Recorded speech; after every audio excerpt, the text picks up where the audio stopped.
welcome to episode 260 of Cinematary. I'm your host, Zach Dennis, and I'm here with Michael O'Malley, Ash Baker, and Andrew Swafford. In today's episode, we will be talking about movies that we saw this week in part 1, and in part 2, we will be continuing our Young Critics Watch Old Movies series with 1969's Putney Swope.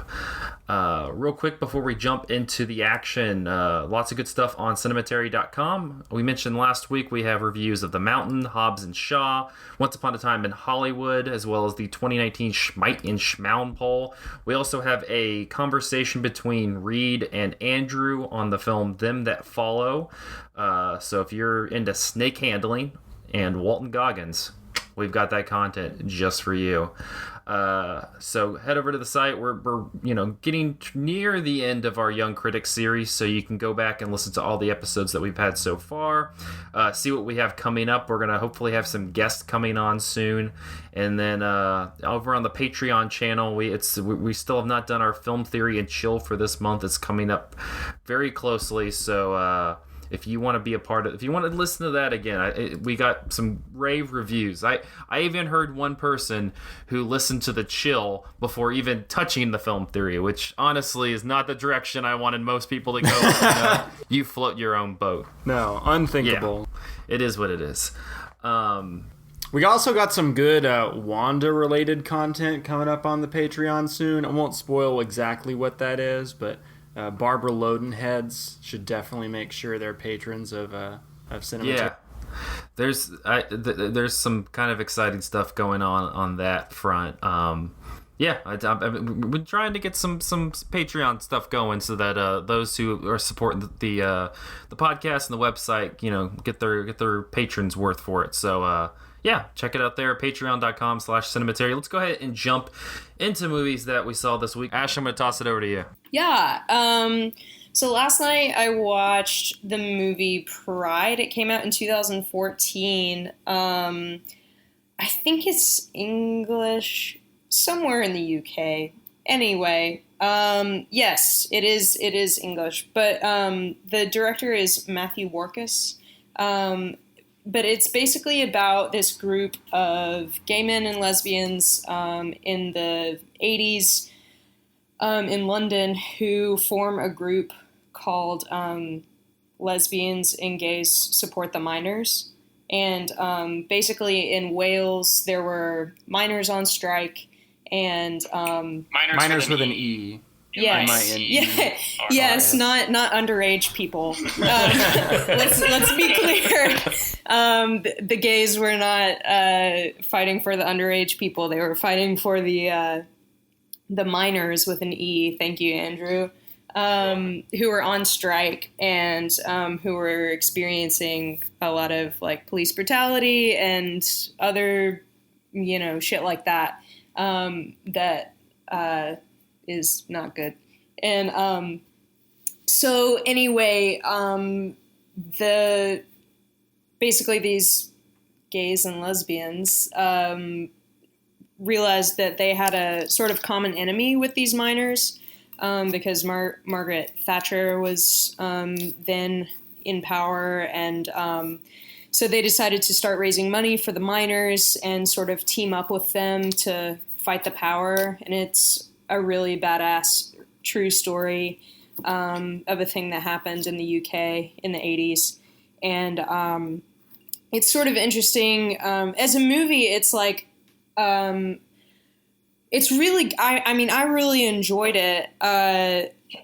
It's sort of like one of those movies that to watch it, it's sort of clearly made to tell a true story. It's not an auteur, trying out his camera tricks. It's just a very straightforward movie making experience, but the story is really good, and so that sort of makes the movie. But it's sort of an interesting movie to watch right now because there's sort of a similar thing happening in Kentucky, where I live. There are miners on strike in eastern Kentucky right now, and there are a group of radical activists, many of whom are queer, who are supporting them and teaming up with them with their strike and their protest. And I actually saw a post on Instagram of the Queer Alliance at the picket line. They were wearing the same T-shirts as the original LGSM team made in the UK in the 80s. And they, make in the movie and stuff. And so it's very interesting that, groups now are still taking inspiration from this sort of original group of gay activists who decided that, yes, like gay rights are important, but there are more causes that like we need to fight for. We have things in common with other people, and it's important to be there for other people. And, eventually they'll be there for us. And so it's interesting that, this is still happening literally, miles away from me. It seems like a thing that I see on Twitter a lot as well, and the opposite happening of people kind of squabbling and dividing amongst themselves between folks who are interested in identity-based activism and folks who are interested in economic-based activism. And this is a movie that I've not seen, but I'm interested in to see the historical melding of the two, right? The solidarity between folks who need protections as a class, as a class of minority people and a class of economically disenfranchised people. Like those aims are kind of the same aim, I think. So yeah, it seems really, really interesting. Yeah, overall, I think it did a good job. I think it's a really positive movie. And I haven't read up on the true story enough to know if the real story was as positive as the film is. I mean, there's obviously tension and there's struggle in the movie, but I guess the tone of the movie is very uplifting and empowering. And which is good, and I'm not complaining. I'm very happy about it. I felt really pumped by the end. I was like, I'm gonna go join the alliance, But Nathan be so excited. Yeah, no, it'll the movie will get you pumped for real. But it does also make me wonder, was it even harder for them in real life to sort of break the barrier of prejudice, in rural Wales? So I don't know. It was a really great movie. Would recommend. It's free on Amazon Prime. Cool stuff. We're gonna, Andrew and Michael, I'm gonna toss it over to you all because you have a good film to talk about to lead into our final chat. Michael, do you want to take this? You've seen it more recently than I have.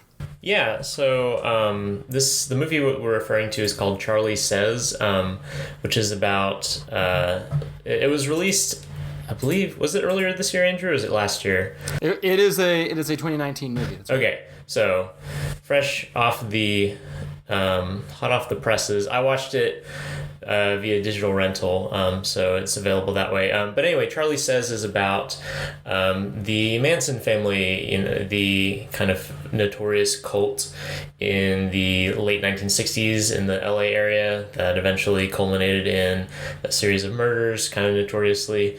And this movie's sort of unique spin is that it follows the perspective of one of the Manson girls from her recruitment into or indoctrination into the group through the murders, of course, but then also it intercuts this with life in prison after they've been caught and incarcerated and all that.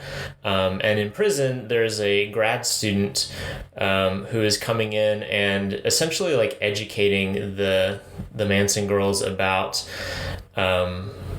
or deprogramming the girls, I guess might be a better word, from their, Charlie Manson ideology. And so the movie's kind of this cross-cutting between these prison scenes where the girls, and specifically one girl, Leslie Van Houten, kind of come to terms with the fact that they have been part of a cult and have done pretty atrocious things on behalf of that cult, and this cult leader, good old Charles Manson, and then also cutting back to the actual action at Spawn Ranch, where we see like how they got to the place of being so susceptible to a guy who said that the White Album told him that he would lead a white supremacist group after a race war and become a new slave driver. So I think it's an interesting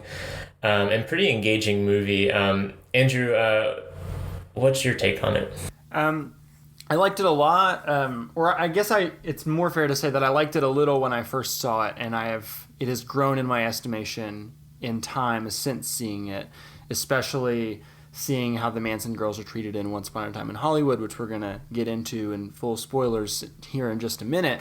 I guess my reservations about it originally were that I feel like it was not tight enough on a structural level. It has this flashback structure, like you said, where we are just following these conversations that are happening during these deprogramming therapy sessions, and it's flashing back to various points that are relevant to the conversation. And it doesn't necessarily feel like there is a arc to what we are seeing in flashback. It all feels kind of disconnected, and so the movie can feel a bit incohesive by the time you're finished with it. But I do think the portrait that this movie paints of the Manson girls is a really thorough, multifaceted, and to a certain extent sympathetic one. And it does a great job looking at these characters as characters who, or not characters, looking at these people as people who are not wholly responsible for their actions because of the ways in which they were manipulated and brainwashed and drugged and kind of being puppeteered by this really delusional figure. And I think that the movie is most valuable as a sort of counter-programming, which I guess is appropriate considering the movie is about counter-programming. It's a great piece of counter-programming when considered next to the many sensationalist movies that have been made about Charles Manson. The one that feels comes most immediately to mind is The Haunting of Sharon Tate, which I think came out this year or maybe last year. Movie that a lot of people took against for the ways in which it just really played up the Manson killings as this exciting horror movie premise. And I think that there are dozens of movies that have done that. And this movie really centers the human drama, really centers the women, kind of demystifying them, demythologizing them as this pack of rabid hippies. And I think that it just has great nuance to it in the way that it handles this characterization.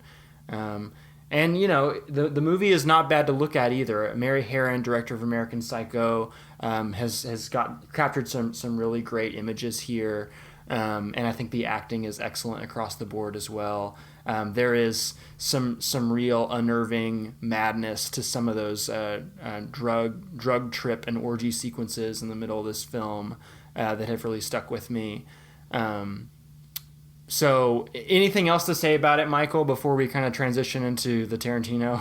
This maybe gets into the structural problems you were talking about, but I felt kind of a big disconnect about my engagement between what part of the story we were in. So I agree that the movie is really visually interesting and there's great acting when we're dealing with the flashbacks on the ranch, which is a probably the majority of the movie. I didn't actually time, but there's more of the movie spent, I think, on the, the cult end of things than in the prison end of things. But I was a little disappointed with what the movie ends up doing with the prison material, which for me, and this is sort of I guess maybe not everyone has the same sort of priorities as I do, but I was more interested in seeing the deprogramming than I was seeing the programming, because I think that, I agree. I think that it's really highly it's been highly covered, like how cult indoctrination works, and specifically the Manson family has, it's really familiar territory, even though it's being presented through like a kind of a point of view that's not often elevated, which is like that of a single one of the Manson girls. It feels like really, I don't know.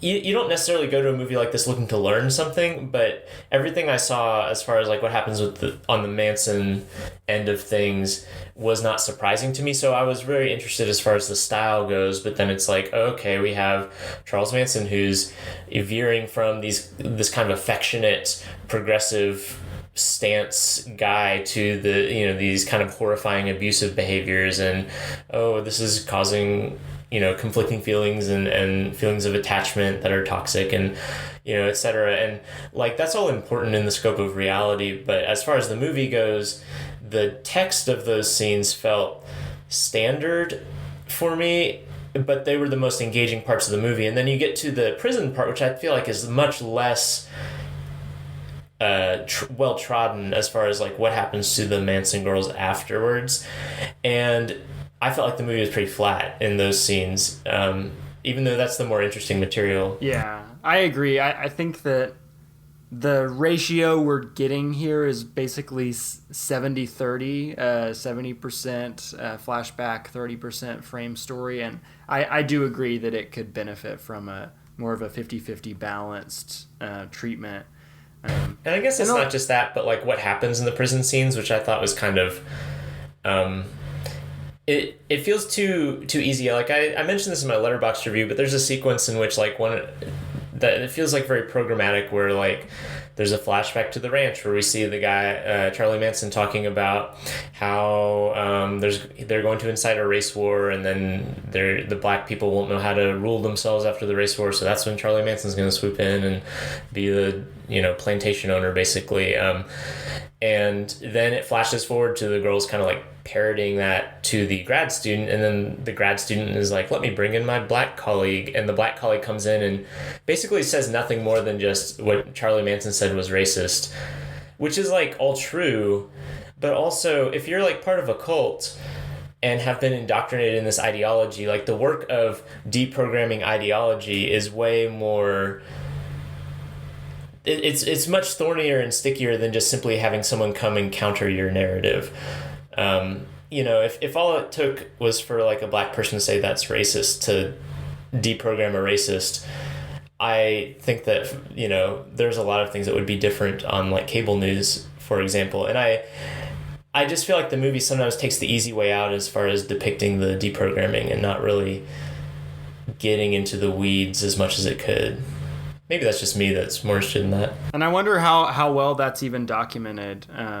I guess it's based on a memoir, right? Of somebody who did work with them. Is it not the grad student character that we have? Is she the one who? Yeah, that's true. So you would think that with that source material, you would be able to flesh out that section of the movie a lot. Yeah, but I can see someone else getting pretty engaged with this movie. I think just because of stuff I'd already read and maybe just my own interests. Yeah, you have a lot of familiarity with the Manson story, and you also like fundamentally are not interested in it, right? Like this was actually one of the first encounters I've had with the actual history of what happened. I know of Charles Manson as like a cultural figure just through osmosis, but it was fairly educational for me. Yeah, and I think my disinterest is I'm kind of this idea that he represents like the counterculture, and that the Manson murders are the end of the counterculture is a really limited idea, I feel like, because like as this movie shows pretty well, like this guy is countercultural in like the very broadest sense, but he's not really aligned with like,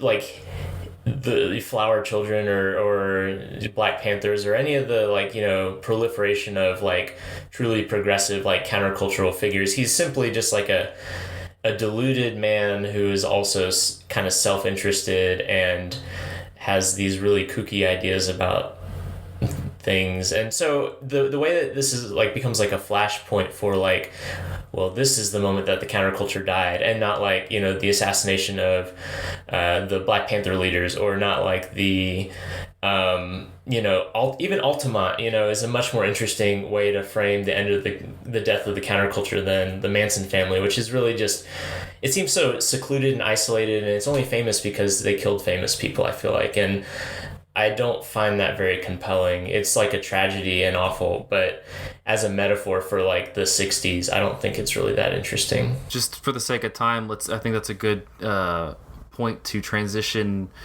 on to Once Upon a Time in Hollywood, which is the latest from Quentin Tarantino. I talked a little bit about it a couple weeks ago. Just for reference point, it's a kind of sprawling 1969 LA movie that follows the three main characters that it follows are played by Leonardo DiCaprio, Brad Pitt, and Margot Robbie. Michael, you seem to be much more of a fan of this movie, so I'm curious, as somebody who is not interested in that kind of socio reading of the Manson killings, what about Once Upon a Time in Hollywood was so appealing to you?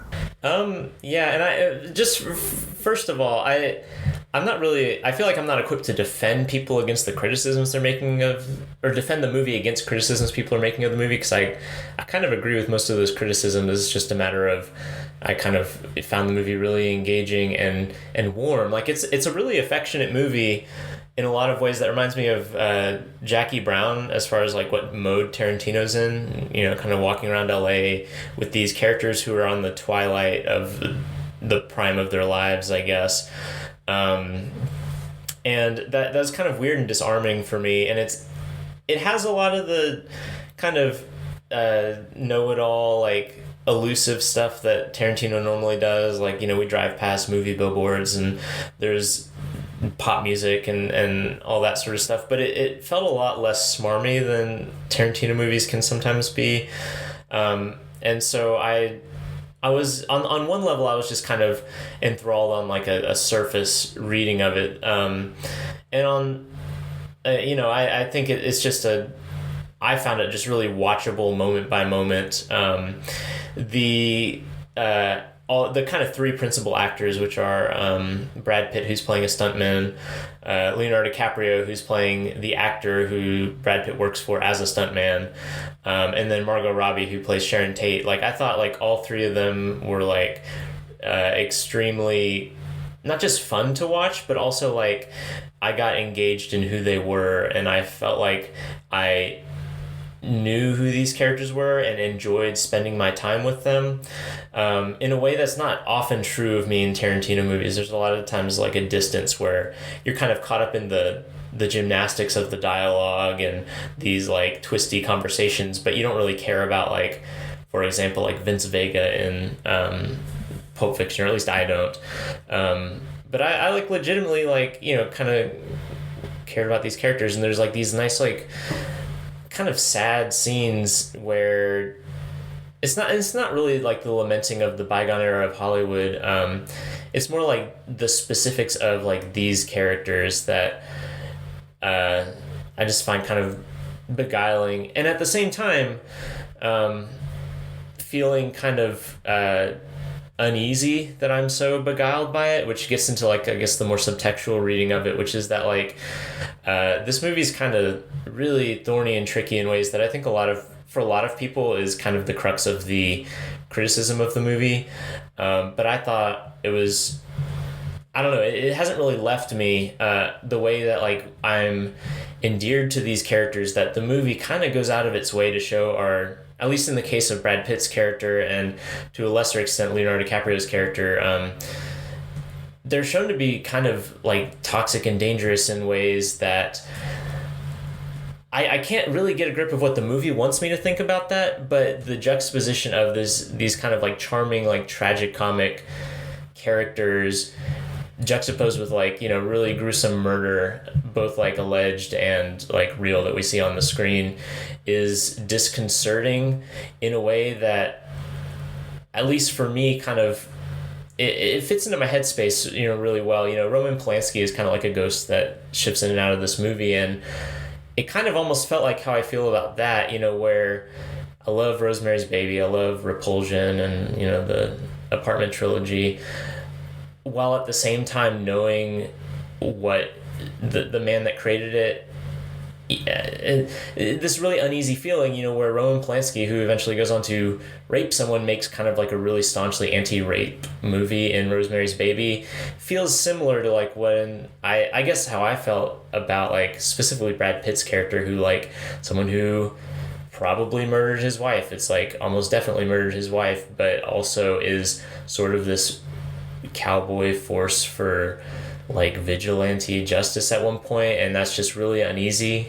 Well, it's you know, you made a good point of that. It's not really like lamenting the golden age of Hollywood as much as, because all it's not like you are watching, you know, Leonardo DiCaprio's character at this point in his career in the movie is very much on the downtrodden. You know, you have this long extended sequence with him and a character played by Al Pacino, and Al Pacino's pretty much just like, yeah, you're on the downswing. You're playing a heavy and everything. You know, they're just watching the image of you get beat up again and again and again, and you can see that kind of wear on him. And I agree with you. It's a weird position to be in, because yeah, on one end, I don't think that they're good people, at least the Brad Pitt and Leonardo DiCaprio characters. Like, they're not good people, but it's also playing with this concept of movies and television where they, like, at the end of the day, yeah, Brad Pitt's character probably killed his wife. There's no definitive proof. It seems to be kind of like the talk around the sets, and it's one of the reasons why he doesn't get a lot of work late in his career. But at the same time, Brad Pitt is movie star obnoxiously charismatic in this role. Like, it's so good. He is so freaking magnetic in this movie. Like, this isn't really my idea. I saw other people talking about it, I guess, on Letterboxd, but like, this movie feels like heavily homoerotic, primarily because of Brad Pitt's presence in the movie and how often he has like no shirt on, and like the movie just like languishes over his like movie star body.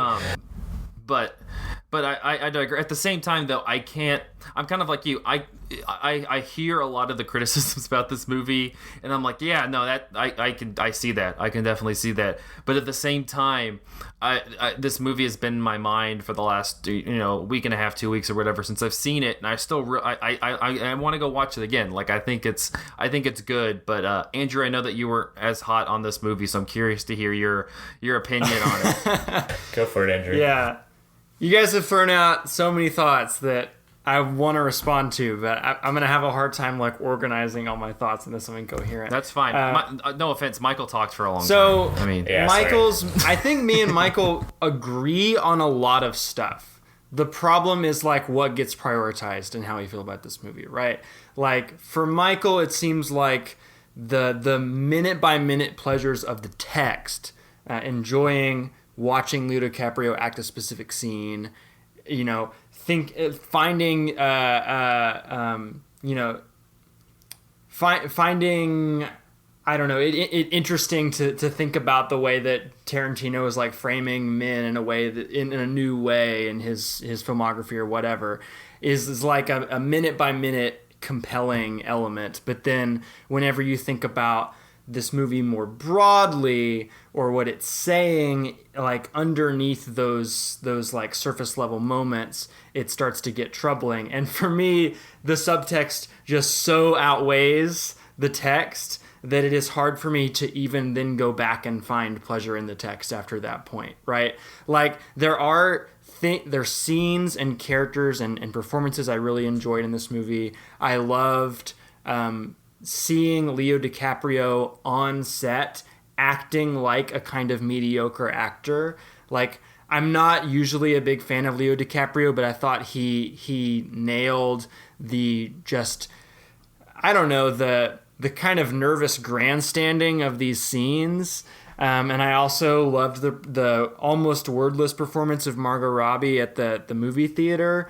But when you zoom out and look at what this movie is doing, I do not appreciate or enjoy it. Like, I think that there's like so many different places we could go in this conversation that I'm having a hard time picking just one.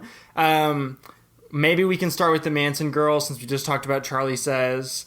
In this movie, the Manson girls are... This is another like Tarantino revisionist history movie, right? Like Inglourious Basterds. This is the spoiler part, by the way. We're in full spoiler territory. When the Manson family shows up to kill Sharon Tate, they mistakenly go in the wrong house. They don't mistakenly go in the wrong house. Leo DiCaprio causes a scene, and they decide they're going to go in his house, specifically because they say he is a TV cowboy who taught America that murder is cool, and so they're going to get their revenge by murdering him in a cool way, which seems to be, as Mike Thorne pointed out in his Letterboxd review, seems to be Tarantino commenting on like quote unquote PC culture, or people pointing at Tarantino and saying like the violence in your movies is creating for a more violent society, and they get to be this punching bag that Brad Pitt's character just brutalizes. And the violence in this scene is reveled in. I mean, Tarantino is known for violent scenes. You know, the ear lopping off scene in Reservoir Dogs is maybe the best example to go back to. But in most of them, the violence is to a certain degree uncomfortable. And it's mostly cathartic in scenes like the Nazis blowing up in the theater in Inglourious Basterds, when there is some sort of political subtext to what he's doing. But here, it comes fast. It's done with such like verve and style. And in my theater, the audience was like laughing and clapping as it's happening, as you're seeing like a woman get her face beat into a fireplace mantle again and again and again. And like seeing this right after watching Charlie Says the week before, and knowing these are like brainwashed victims of this guy who you hardly ever see in the actual movie. Charles Manson gets one scene, and he is doing something so inconsequential in that scene. You never hear anything about his actual like ideology or the way that he's manipulating these girls. It's just like a cipher for Tarantino to talk about, you know, the like you said, Michael, thinking about the Manson killings as the end of the 60s and the hippie movement erasing what was great about classic Hollywood, and specifically looking at it through that new lens of like anti-political correctness, criticizing violence in media. And there's a critic, Alonso Duralde, also pointed out that there's like a serious gender imbalance in how that violence is doled out.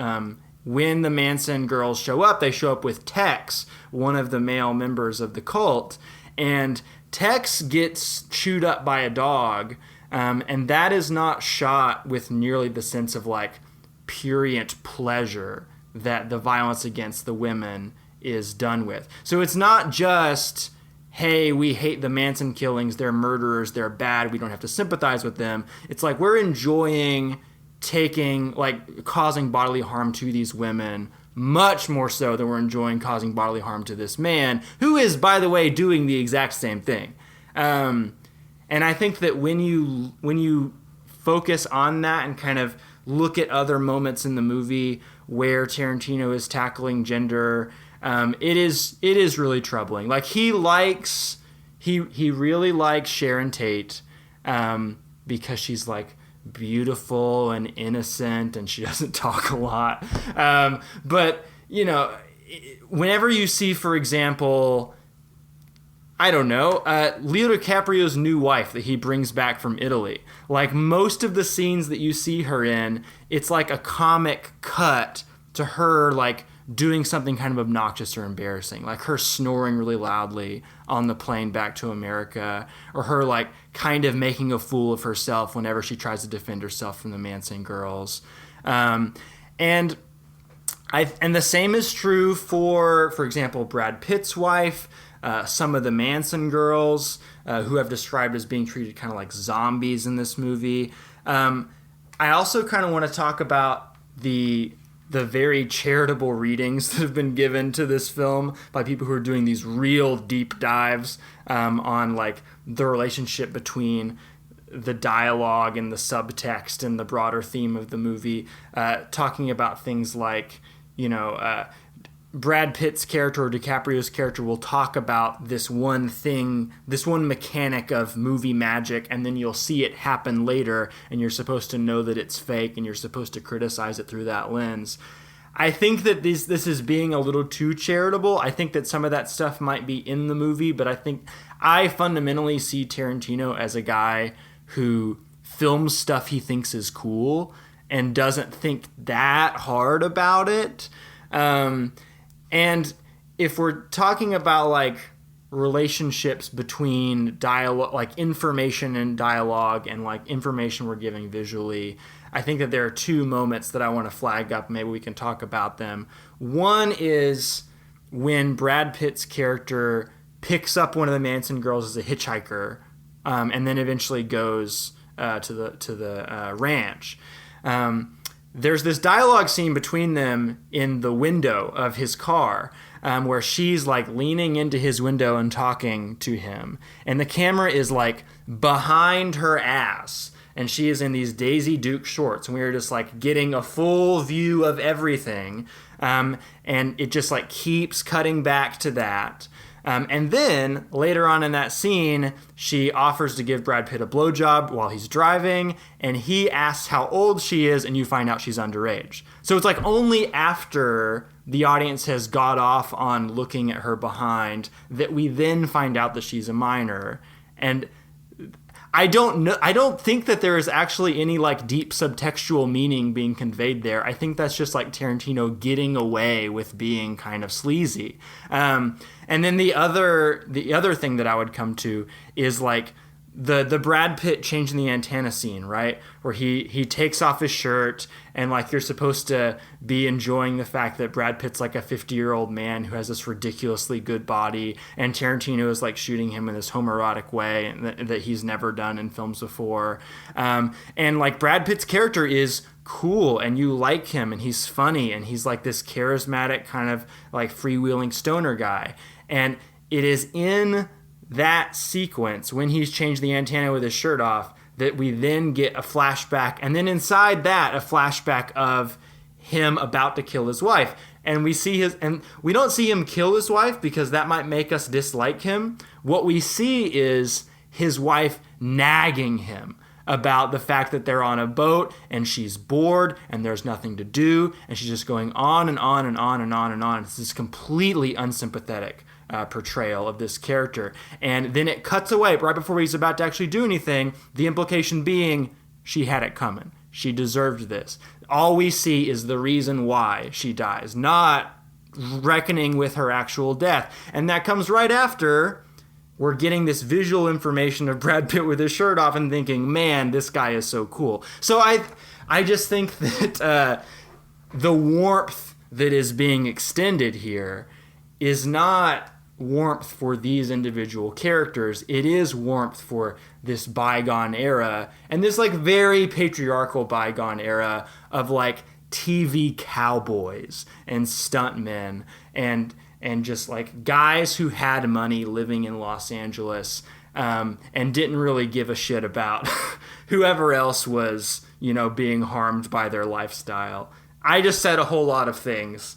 in reactions to any of that I'll stuff. react to the last thing you said, which is that it's some nostalgia for the bygone era. I think, for me at least, and I guess, this is super subjective. I guess I don't really know what Tarantino thinks about all this, but the stuff that these actors are making is kind of shitty, right? There's not really an admiration for what they create. It's like I feel like it's an admiration for the people. I disagree because I do think that you are supposed to, whenever you see Leo DiCaprio give like the good performance on the set, that's after we've seen all the grief and inner turmoil he's put himself through to get that performance. And that is intercut with Sharon Tate watching herself on screen and just like being so happy and grateful that she's a part of the Hollywood machine and that other people are enjoying her work. So it's not that they're making great art or anything. It's that like the fact of doing the work of working in Hollywood is like this beautiful thing to be admired. I think, go ahead. So I kind of feel like, the two scenes you mentioned where like Leonardo DiCaprio manages to give kind of a great scene on the set of this TV Western, and then the other one where Sharon Tate has been in a Dean Martin feature as a supporting cast, and she's going and watching herself in the theater. I think neither of those scenes are actually about what they're creating, though. They're about how people react to what they're creating. So like in the Margot Robbie / Sharon Tate in the theater, she's not watching the movie. She's looking around at the people around her, seeing, am I liked? Am I doing a good job? And she doesn't... Well, it's everything around it, right? It is the build up to making the thing, and then it's the audience reaction to making the thing. And both of those Tarantino sees as very valuable. Which, like, I don't disagree with him.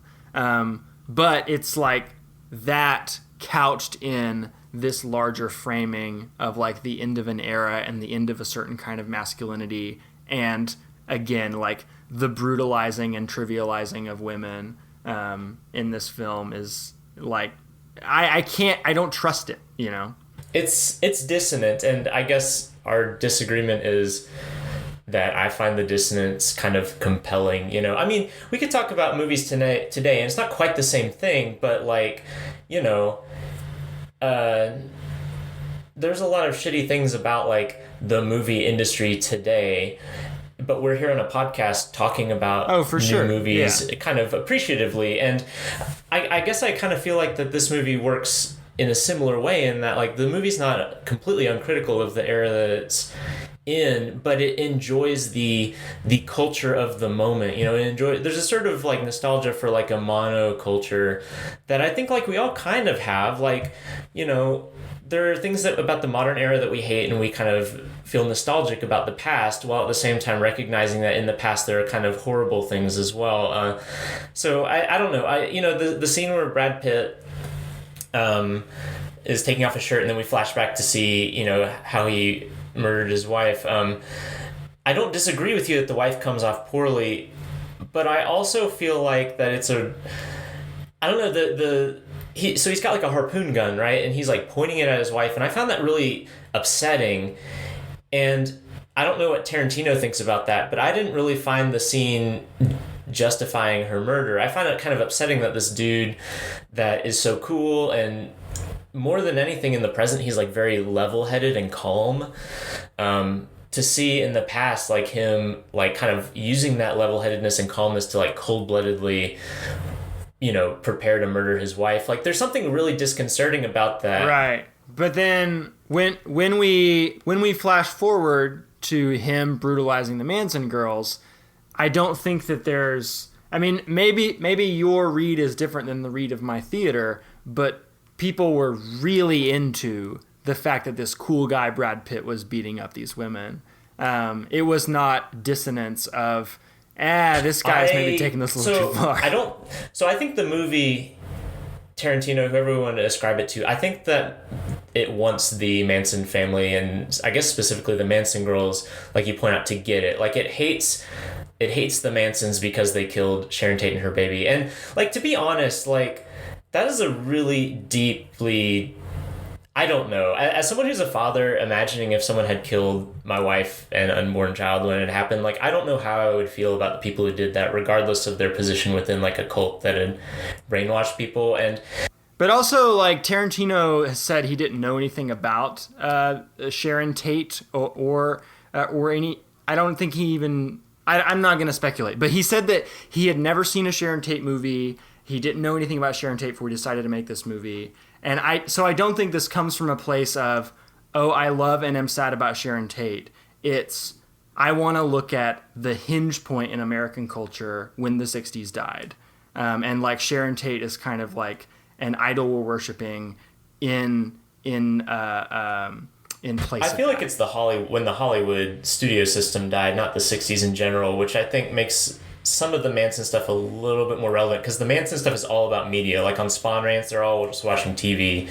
They talk about movies as like Reservoir Dogs when they're walking up to the Tate house. You know, I think it's less about like the 60s as a broader sociological concept and more about the 60s as a movie concept that is lamenting. But I totally agree that it revels in the violence. And I guess my larger point was, there is a part of me that understands why people who murdered a woman who was pregnant begging for her life, like why you would want to see that happen. Like there is a sort of cathartic, like Old Testament style justice to that. But at the same... Well, if that is all you need, if you just need to brutalize these people, why not brutalize the guy just as bad? You know, it just seems to fit the theme of the gender problem of the movie. I agree. I agree that it's treating a symptom and not the cause. But my other point was that, like, I don't know that if I don't know motive to the movie, but knowing that Brad Pitt killed his wife earlier casts a pall over that last scene. You know, violence against women is something that the movie deals with in really slippery ways. So, like, maybe I'm the only one who thinks this, but to know that the same intensity of violence that Brad Pitt's character uses to defend Sharon Tate and all the other people who were killed by the Manson family is the same, like, part of him that allowed him to kill his wife, is that it resists like a clean reading as far as like how I feel about it. I don't know if the movie, like I said, I don't know what the intent is. It's really slippery. Yeah. I think I would have to get pointed to formal qualities of the movie that cast doubt upon how we're supposed to feel about Brad Pitt's character. Because it seems to me that formally, he is always cool. Before we learn about him killing his wife, after we learn about him killing his wife, before we see him kill the Manson girls, but I guess, after like, we see him kill and the again, Manson this girls. is me, but like formal qualities are only informed by like a sort of tactileness of what we can get of the characters and a knowledge that we have of the characters. So, like, you know, to know that Brad Pitt killed his wife informs how the formal qualities of the movie make me think about Brad Pitt's character. Like, I cannot unlearn that he killed his wife, and so when I see formal qualities making him cool, that is in my mind as knowledge. I guess my thing is just that formal qualities are like inherently more persuasive, right? Even if you're getting all this like textual information about why you shouldn't like this guy, if the movie is framing him as super cool, most audience members are going to walk out thinking he's super cool, because that's just how the balance of cinema works. I mean, maybe. I mean, like, there's a lot of movies you can point to that I think the broad consensus is people who romanticize these characters are wrong, and it's their fault that they're... Yeah. Fight Club, for example, another Brad Pitt movie. Yeah. Or, I mean, I was thinking, like, A Clockwork Orange, which, like... Yeah. Like, broadly considered, like, you know, there's irony in this depiction of these characters and in their point of view, and we are not supposed to revel in their raping and their, you know, committing ultra violence or whatever. And so, like, I guess what I'm saying is, like, I don't know that text and form are like interchangeable, or not interchangeable, are separable, like you're saying. Like, text informs how we view the form and vice versa. So to introduce a textual element to it, informs how, at least for me, I engage with the form. And that's all I can really speak to is my own experience. But I had a hard time buying the Brad Pitt is cool, like purely cool, once I got the murder bit. I would say, kind of as a closing note here, regardless on your feelings on Once Upon a Time in Hollywood, whether you agree with me or Michael or someone else, you should definitely watch Charlie Says. I think it is kind of required viewing for the discourse around this movie. Even if it is not going to be like one of the best movies of the year, it is really interesting, and it is like a sort of essential vitamin in this conversation and in the treatment of the Manson phenomenon. So more broadly. So check that out. It is on Amazon, and Once Upon a Time in Hollywood is in theaters. Yeah. We're going to take a quick break. We will be back talking Putney Swope after this.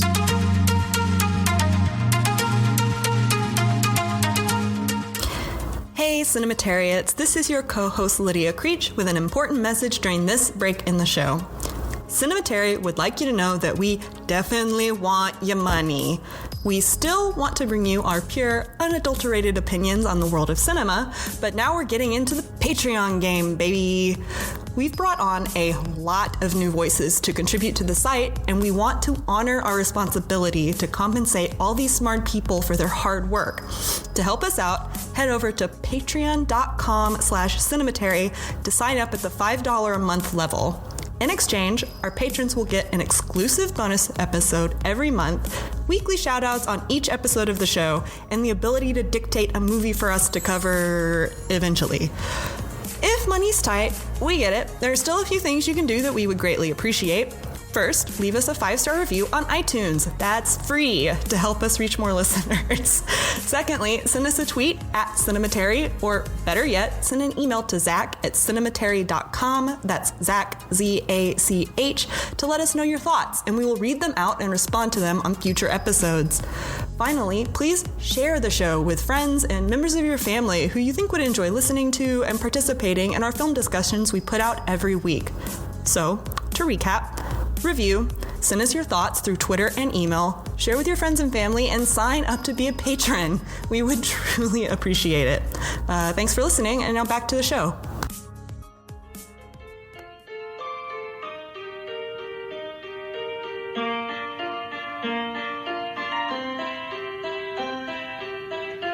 It started last weekend at the L. Howard game.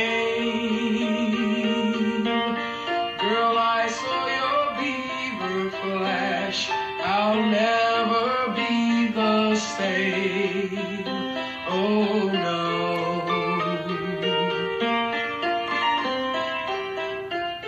You gave me a soul kiss. Boy, it sure was grand. You gave me a dry hump behind the hot dogs. And we are back with part 2 of episode 260 of Cinematary. In this part, we will be continuing our Young Critics Watch Old Movies series with 1969's Putney Swope. It was directed and written by Robert Downey Sr., and the film stars Arnold Johnson, Joe Madden, Antonio Fargas, and Alan Garfield. When its chairman dies, an advertising firm's executive board must elect someone to fill the position. Each member, unable to vote for himself, casts a secret ballot for Putney Swope, the firm's only black executive, assuming he wouldn't receive any votes from the other members. But once in power, Swope makes radical changes to the firm, like keeping only one white employee and refusing to advertise harmful products, all under the firm's new moniker, Truth and Soul Incorporated. Calling the film a kind of black Marx Brothers satire, in quotes, Downey claimed it would feature, quote, about 200 actors, 80% of whom are Negroes.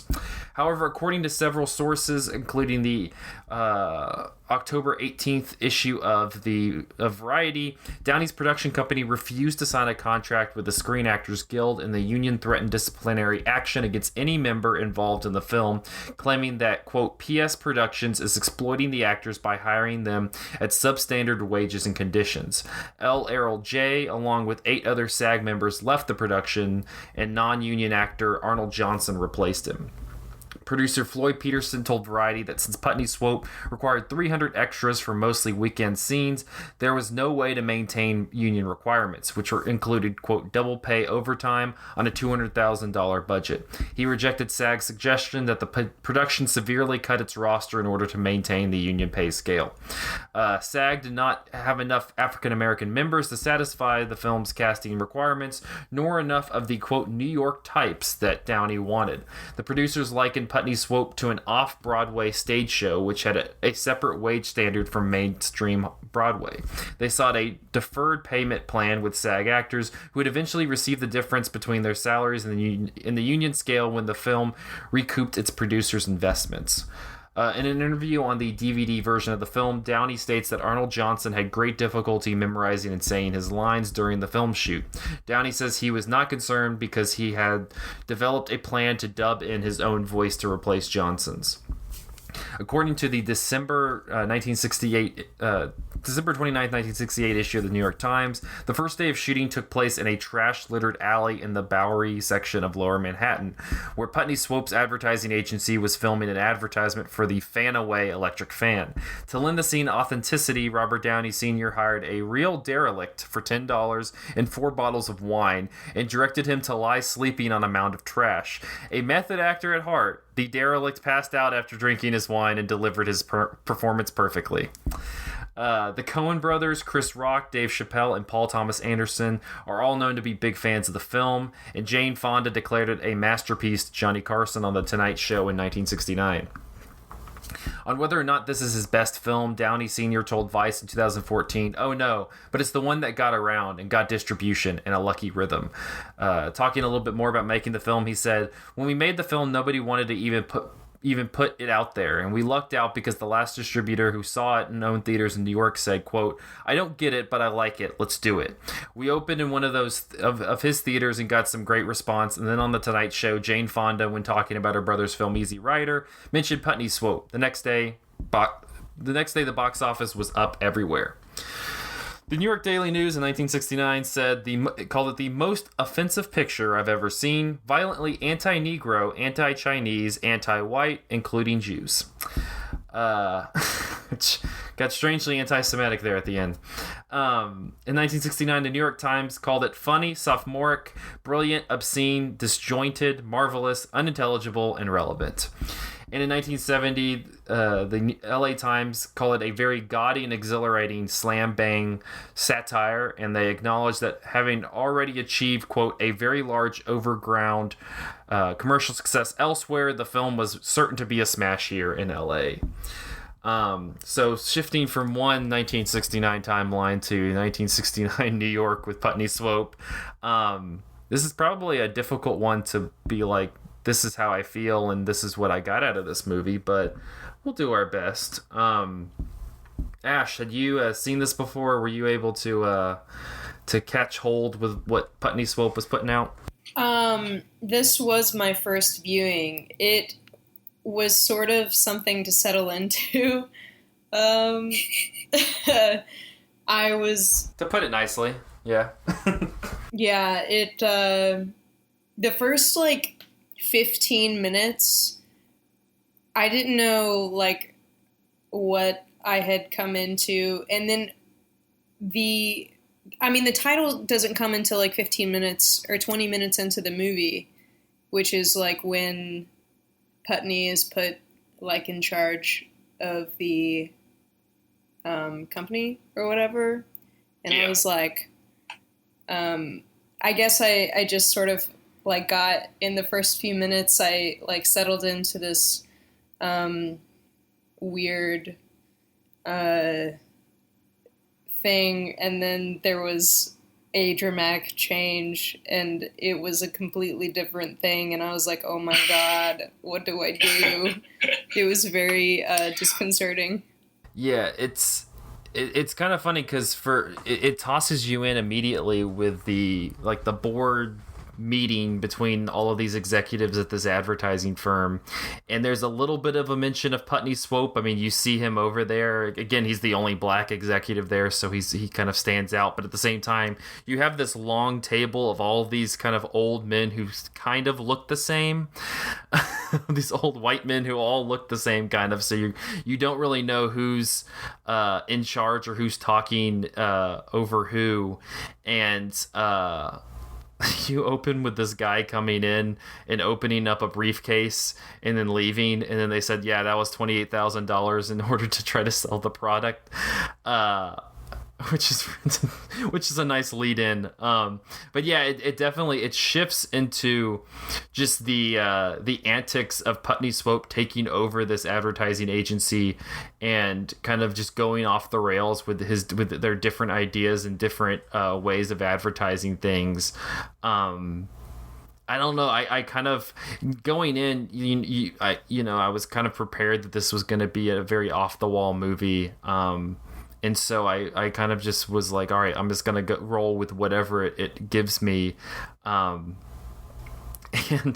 I found it to be just, incredibly entertaining and engaging the entire time, because you're being tossed these just random interactions between this just kind of medley of characters that are working in this advertising firm, but then you also have cuts to the actual ads happening that also don't make any sense, and then you also have these sequences where you have these like white owners of different businesses coming to the ad firm to like pitch their ideas to Putney, who's trying to fight off the harmful vices of what is it? It's guns, booze, war toys, alcohol, and was there a third one? I forgot. Toys. But there's the stuff and they keep trying to pitch that to him. I don't know. Tobacco, yeah. It's just it's so. Oh, tobacco is the other one. I don't know. It's so aggressively counter what you're expecting constantly, that there's something kind of admirable about it. Michael, what did you make of the film? This was my second time seeing it, and I guess both times I felt basically the same, which is that like there are times when I think it's like hilarious. Like all of the ads are basically like A+ material as far as I'm concerned. Like they're just so great, and just these like long winding ads that end with like they're like shaggy dog stories but advertisements. Like I think those are great. I think like some of the, especially towards the beginning, some of the satirical stuff where Putney is like rebranding the ad agency is all like really hilarious. And then like other stuff I'm just like, I don't know, I guess I always feel like, so this movie's like less than 90 minutes, but I always feel like that there's some part like toward the end where I just kind of start wishing like, is this over yet? I have a hard time connecting with it the whole way through. Like there are individual bits that are really great, and then there are bits that I don't know, they just feel like they kind of wind on and lose their flavor. That's kind of how I felt in anticipation of this, because I know it was a movie that got compared to Putney Swope a lot, was Sorry to Bother You, which came out last year, the Boots Riley satire. And I was watching it, and that's kind of my gripe with that movie, is when it gets really inventive and satirical, it's great. But then it kind of loses steam for periods of time in that movie where you just lose interest, because it doesn't necessarily have the visual inventiveness and the playful comedy that it has in other moments. And Putney Swope, the thing I appreciated more about that compared to Sorry to Bother You is that it's a little bit more consistent. Like it's constantly working on the same level, that it's not trying to kind of bounce between these two different things. It's the same. It's under 90 minutes, but it feels like it's going for the same type of mood the entire time. And that is just, again, it's just very irreverent, but at the same time just constantly giving the middle finger. I mean, like as the poster shows, giving the middle finger to so many different things. I mean, were you all able to pick up on just the kind of satirizing of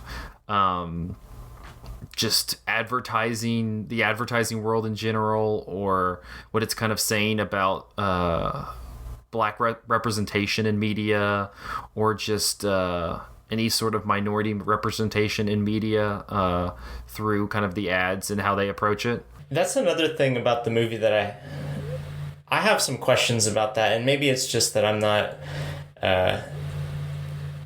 knowledgeable enough or attuned enough to this movie's wavelength. But like, there's some stuff that I get. Like, the movie ends with him like burning a bunch of money, and like I get that, and I understand like some of the racially based satire at the beginning of the movie, but I lose the thread of what the movie's trying to do with race, and especially some of the stuff like Robert Downey Sr. playing like an extremely, I don't know if we would say it's like a stereotypical African American voice, but he's like dubbing his voice in as this like comically gruff, like caricature of something the whole time over like, this black actor, and I'm not tracking with what's going on with that. And then there's some of the other stuff in the movie itself that I don't track with, even though it's like some of the parts I understand, like how, it's kind of playing with like, what, how white people respond to, this kind of black radical who's doing stuff in the agency and stuff. I don't know. You compared it to Sorry to Bother You, but I came out of Sorry to Bother You knowing maybe with too much detail what Boots Riley wanted me to think. And then this movie, I got some question marks. Yeah, I feel similarly. Like towards the beginning, like that first advertising segment, what is that the dude keeps saying? Something about his prostate? Yeah, I don't remember what it is. Being very gross with that woman. Yeah, it's just totally ridiculous. But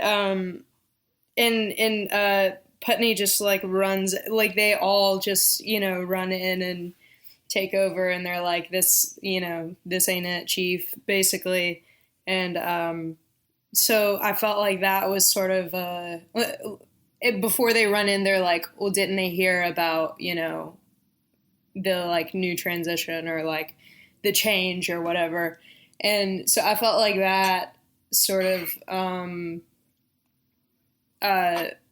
like I understood the implications of that, but yeah, like Michael was saying, as the film went along, I sort of lost track, not completely, but it wasn't like as pointed as something like Sorry to Bother You, where it's like, okay, like, workers' rights, cool, Do you feel like that kind of might be in a way, and this is just me kind of working off the cuff, but that in a way that's kind of the point of it, that it starts to kind of lose that edge, because I mean it ends pretty much on Putney feeling like the business did what he wanted to. He accomplished what he wanted to accomplish with running this advertising firm. So he takes some money and leaves, and the rest of it kind of burns. And that's kind of how we get to that point, is that as the movie kind of keeps this edge, like enters with just this edginess and this really stringent social commentary, but it starts to kind of lose its way a little bit. I don't know, maybe I'm just overreading the text there. No, I mean, I think I definitely get that. Like, there's like an element of like how radical ideas get mainstreamed and normalized and then commodified that this movie kind of taps into, and then Putney eventually abandons. And so like that sort of big picture stuff I get, but then like some of the individual pieces, how they fit into that, I don't know. Like, again, like the dubbing voice is a really odd touch that I have no idea what to do with.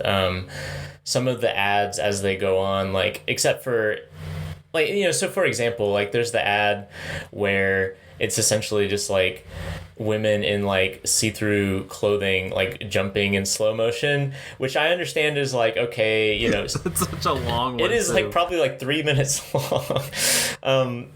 And like there's like a certain like, okay, you know, advertising uses sex, and so this is like using it to such a crass degree that it's absurd.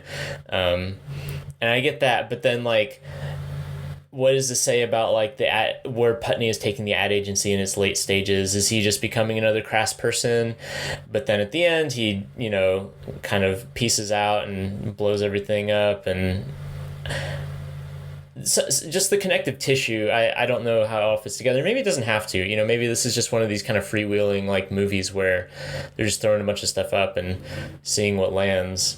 Yeah, no, it's I think the most pointed satire in the whole thing is just kind of making fun of like you said, just the commodification of or how advertising firms and kind of to a larger extent popular culture kind of tries to take what's permeating in society and the culture at large at that period of time and using that to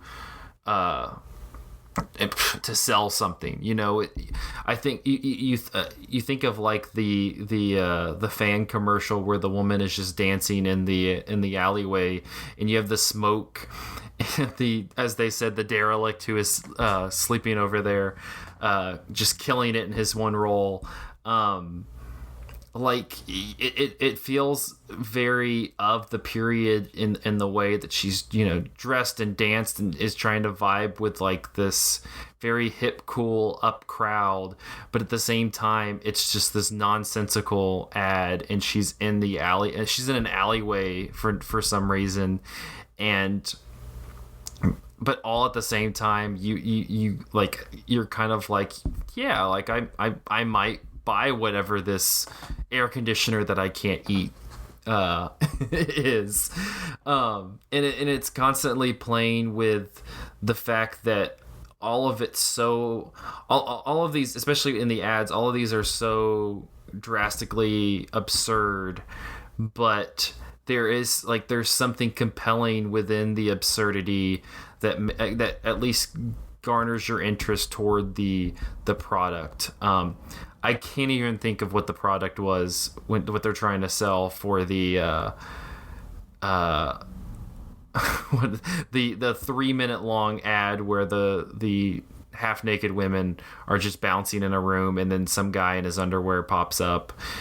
I can't remember what they were trying to sell in that one, but that one, it's just, I think it's constantly kind of pushing the limits of what you will accept within product placement and advertising, and then I don't know, making you recognize that at the end of the day, it has this very incredible sway over your psychological association with different items and different kind of cultural touchstones. It's just kind of interesting how it's almost to an extent satirizing how popular culture is able to be weaponized in order to sell more things and kind of assimilate you into the kind of group that everybody else is in. I wonder how I would have felt, or how this movie played. I guess because for most of my like media consuming life, there's been like a pretty available presence of like surrealism and absurdity within mainstream attention. You know, like when I was little, I could watch like Ren and Stimpy or SpongeBob, and now you can tune into Adult Swim and see the kind of like decontextualization of some of the like you know, really aggressive, odd, like patience testing stuff that this movie kind of uses for political ends, but I guess I'm used to seeing it used more just for like purely comedic ends, and that's maybe a barrier for me in the movie. I wonder, it's just kind of idle speculation, but like mainstream media is so much more comfortable with strangeness than it was in the 60s, and I wonder, if I literally felt like this was nothing I'd ever seen before, if that would make me feel differently about what it has to say. Yeah, I think that there is like this, well, one, I think the saturation with advertising. I mean, when Putney Swope was made, you're thinking like television ads and billboards and things like that. I mean, I don't think you can even at this point anticipate like the type of marketing that comes into place in today's much more digital landscape with cookies and data siphoning and all of these other factors. I think that to an extent, while it is funny and satirical and enjoyable, Putney Swope also feels somewhat of a little bit of a relic, just because the way that we interact with advertising and interact with some other entity trying to sell us some sort of product has just kind of drastically shifted that. I think that there's like this even stronger personal component to it. You think of how much companies like put into like directly targeting what you want to see and kind of playing to that note, that I think that some of the weirdness in this movie is kind of just is playing to an audience that is kind of just doesn't have many other options and is just open to going to whatever. And I don't know, there's a little bit of kind of a relic to it. Well, we've also seen like the cycle this movie goes through like play out in real life, where some sort of ad campaign makes the ad seem kind of self-aware and hip and dangerous, quote unquote, but then eventually that just gets kind of run to the ground as a new establishment. Like any number of like ad campaigns, like the I'm trying to think of good ones that are actually like good uses of like self-aware irony in ads, but like there was that LeBron James Sprite commercial from a few years ago where LeBron James spends the entire Sprite commercial saying, "I won't tell you to drink a Sprite. I'm just asking you. Don't worry, I won't tell you to drink a Sprite." And like it's this whole thing that like the ad is aware of being an ad. And now it's just like another part of the landscape that like, okay, like, ads are embarrassed of actually advertising things. And well, there's like this new level of self-awareness, even on a social media scale. You have like companies like these giant companies that have so much, so much of a hold on culture, like a Netflix or something like that they create almost personalities in a way, so that you look at the way that Netflix kind of markets their content now, and it's as if they're trying to like word it or design it in a way that it's as if like in the way that Putney Swope, it becomes like where he's almost just kind of like the Joe Blow off the street who becomes in charge of this advertising firm. It's kind of like like they're trying to target you as the Joe Blow who's a part of this. Like it's almost the "Hello Fellow Kids" meme with Steve Buscemi. It's like this. It's like this strange trying to meld them coming down to you, but also you coming to them. It's strange, but I apologize, I interrupted you.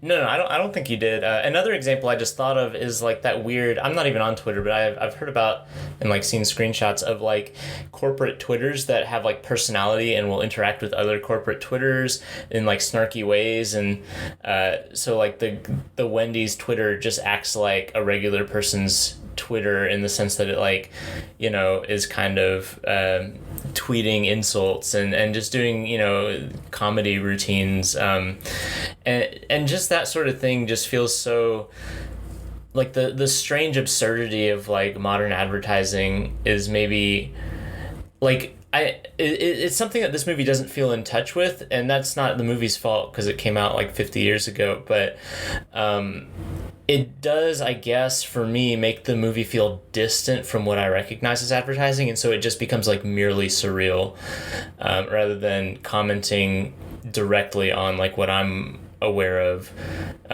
with advertising. Even though I kind of like recognize in pieces, like, oh, I see what you're doing there, it lacks the sort of like interaction with media that I'm like actually experiencing in the world. Yeah, well, it's more satirizing like the culture around like advertising firms. I mean, I know Andrew in his review of this on Letterboxd describes it as like the Kanye West Yeezus album, meets Monty Python meets Mad Men. And it's kind of that Mad Men era in terms of how a business was run. And that's another thing that's like changed so drastically, like just the formation and infrastructure of like a business, like the infrastructure of the advertising firm. And this is so different from how like a Google or an Amazon or an Apple are like made up. And yeah, and kind of again going back to your what you were talking about with like the personalities of the brands, you also get into this weird kind of like almost like personal relationship with a brand, not as more of like this one part of your identity. And I mean that, yeah, it's kind of this part of your identity rather than this this kind of in between for whatever products you want. You think of how people interact with something like Disney or even Amazon with Amazon Prime on like the Prime Day and things like that. Like there's just like this personal relationship with businesses. And again, all of these kind of points, it's not Putney Swope's, it's the movie's fault because yeah, like you said, it's 50 years old. But I think it was interesting thinking about this movie and what it's lampooning about American media culture and 50 years ago, and how things have shifted in such a different direction that it's, I don't know, and kind of in contrast with like Sorry to Bother You, there's also like this, I guess I have mileage with how much satisfaction I can get out of like pointing out the like what these ad firms are doing. Like I think that the pointed commentary of Putney Swope is much more effective in terms of pointing out the culture of like advertising in 1969. But something like Sorry to Bother You just feels almost like a yell in the middle of the forest because of how I don't know how many tentacles are out there in terms of how business is being run nowadays, and how, again, going back to the point of how much advertising is kind of coming to you in ways that you don't even recognize always. Yeah, I can see all that. That makes sense, but I guess there's just that. None of this explains away that, like, when the hour mark comes around, I'm like, how much longer is this movie? I'm sorry. I know that's a very, like, non-intellectual or non-interesting way to approach this, but I'm not pulled along by the chin stroking, although I can definitely see what you mean.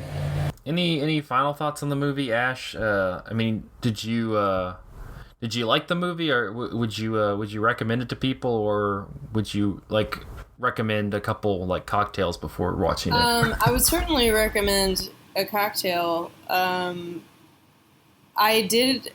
There were parts that I thought were like really hilarious and good, but overall I was just sort of like, what to do? That was my ultimate reaction. That's my Letterboxd review. what to do. That sounds like a good ad for Truth and Soul in Advertising. It would probably like include like a topless woman just bouncing for 3.5 minutes and then be like, oh, what's This it is do? good. Get Robert Downey Sr. on the phone. We got a sequel. Yeah, he needs to be doing stuff. His son, has done enough for us. We're good. Well, I guess that will wrap up this episode of Cinematary. You can find us on Facebook at facebook.com/Cinematary. You can find us on Twitter at handle @Cinematary, and on Letterboxd at letterboxd.com/Cinematary, where we post all the movies that we talked about in this episode. I mentioned it at the top of the episode, but check us out on Patreon, patreon.com/Cinematary. We got a lot of great stuff coming up this next month, but thank you to our patrons so far. Thank you, Cam, Chad Newsom, Christopher Metcalf, Eric Dukowski, Graham Jones, Harry Eskin, Maggie, Marie Barty, Matthew Lingo, Miranda Barnwall, Ron Hayes, Tyler Chandler, Whitney Rio Ross, and Will Carroll. We appreciate you supporting the podcast and website. Next week, we will be continuing Young Critics Watch Old Movies with 1966's Daisies. As I said, we're kind of getting into the stretch run for Young Critics. So if you have not listened to some of the episodes or are looking forward to some of the other ones, please check it out. We got the schedule up on cinematary.com. But yeah, until next week, thank you guys for listening. We'll see you then.